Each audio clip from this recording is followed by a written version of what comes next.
every practice and their circumstances are unique.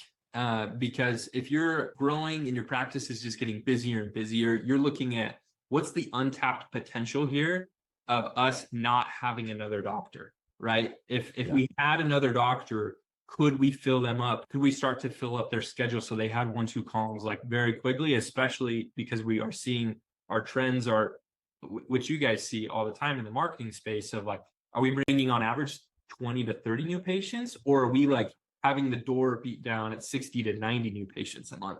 Yes.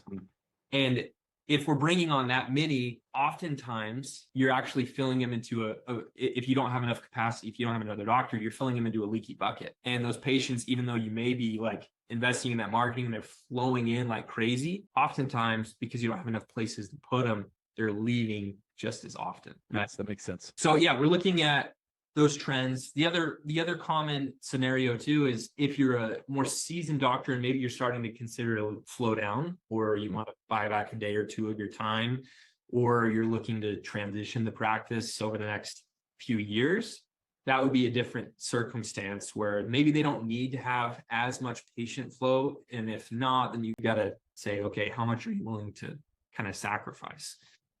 So that would be the other alternative when it comes to patient flow. Okay, makes sense. Okay. So the finances. So the finances, the biggest one here is really overhead. Can you afford to pay a doctor? Okay. And the simplest way to look at it is before you get paid as the practice owner, what is your overhead percentage? If it's anything over 70%, you're in a scary territory of bringing on another doctor. I'm not saying it's not a hard, fast rule, but you would have to have a lot of untapped potential where if we added another doctor, it would highly increase our production and therefore our overhead would shrink and stuff like that.